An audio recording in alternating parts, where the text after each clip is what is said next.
Si on augmente UB, on baisse UC.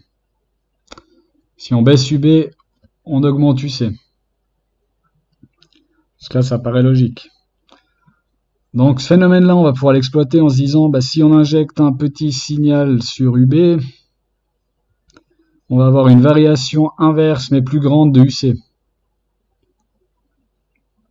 Donc qu'est-ce qui se passe? C'est qu'on amplifie en fait le signal UB, le signal qu'on rentre sur la base et qu'on ressort sur le collecteur.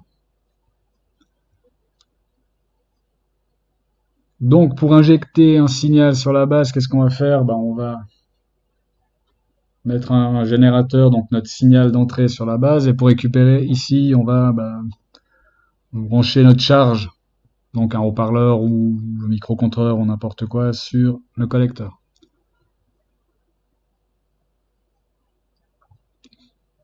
Maintenant, pour éviter de récupérer la tension continue qui vient de la lime, sur la sortie, qu'est-ce qu'on va faire? On va mettre un condensateur.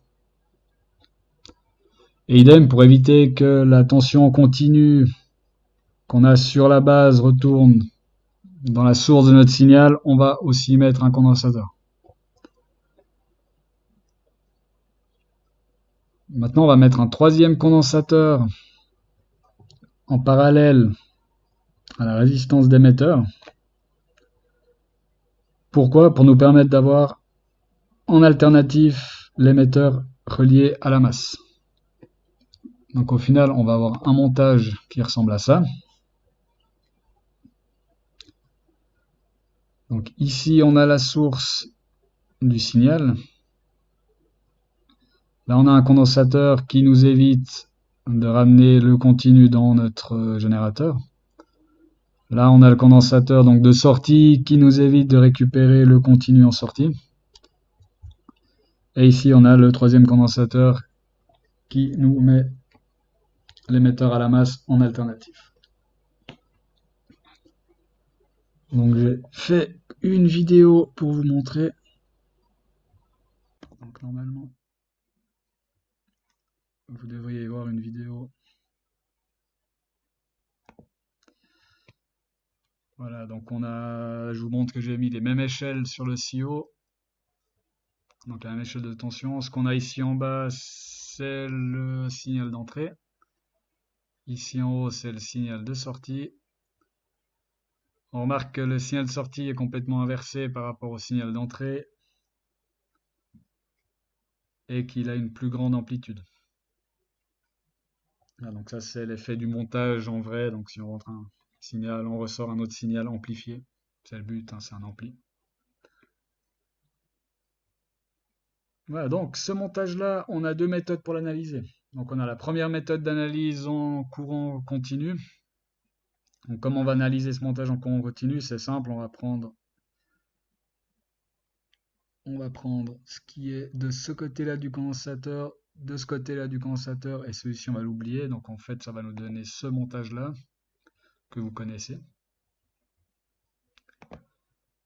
Et la deuxième méthode d'analyse, ça va être...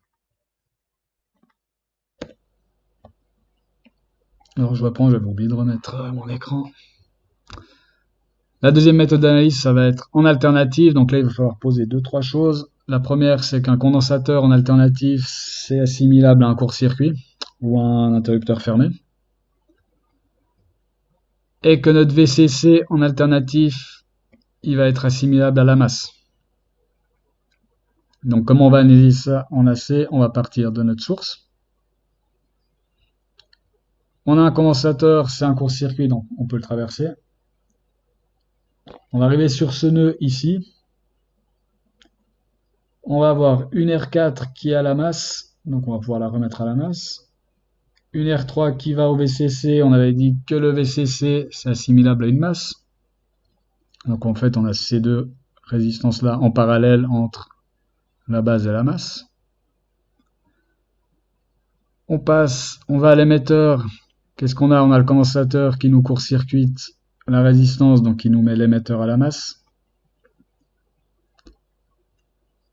On arrive sur le collecteur, on a R1 qui est relié au VCC, et donc en alternatif, à la masse aussi.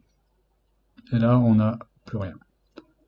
Ce qui nous donne un schéma équivalent qui ressemble à ça.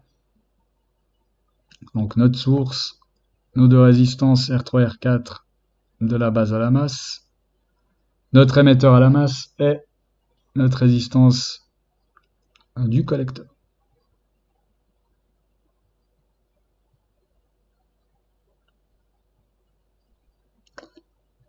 Alors maintenant, je vais vous montrer l'analyse qu'on peut faire pour calculer les droites de charge. Donc en DC, l'analyse, vous la connaissez déjà, je vous l'ai refaite quand même. Donc on commence par calculer UB en utilisant la formule du diviseur de tension. On peut ensuite calculer UE en faisant UB moins les 0,7. On peut calculer le courant d'émetteur en faisant la tension à l'émetteur divisé par la résistance d'émetteur, ce qui nous donne dans notre cas 336 microampères. On néglige IB, donc IC est égal plus ou moins à IE, donc est égal à 336 microampères. Donc c'est le courant IC. On peut calculer la tension au point UC en faisant VCC moins URC. URC, qu'est-ce que c'est? C'est IC fois RC. Donc VCC moins IC fois RC, ce qui nous donne 13,27 volts. On peut calculer notre UCE en faisant UC moins UE, donc 13,27 volts moins les 1,11 qu'on avait sur UE, ça nous donne 12,16. Et notre ICSAT qui est VCC sur les deux résistances RERC, 858,36 microampères. Donc à partir de là, on peut tracer notre droite de charge qu'on va appeler la droite de charge statique et y placer notre point Q comme on sait le faire. Maintenant, on a une deuxième analyse donc en alternatif. Et donc en alternatif, on va avoir une deuxième droite de charge qu'on va appeler cette fois la droite de charge dynamique, que j'ai mis là en plus fin sur mon schéma qui est à l'échelle. Donc on va s'occuper de cette partie-là. Donc là, je rappelle, c'est mon montage équivalent en alternatif de mon montage. Donc pour calculer notre point, je l'ai appelé ICSAT, mais en fait c'est notre IC max qui est ici. Qu'est-ce qu'on va faire? On va prendre notre UCOQ qui est donc la tension aux bornes ici, divisé par RC pour avoir un courant. Et on va rajouter notre IC qui existe déjà. Donc on additionne notre IC qui existe déjà. Ce qui dans notre cas là nous donne 944,36 microampères ici.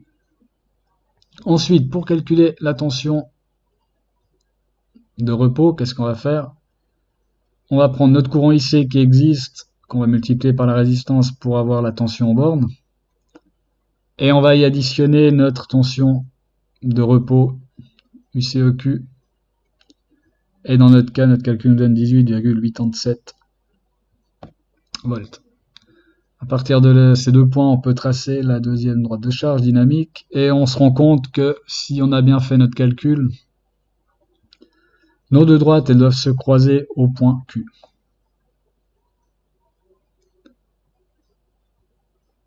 Donc voilà. Je vous remontre juste le calcul ici. Celui-ci, vous devez le connaître normalement. Et ensuite le calcul en dynamique.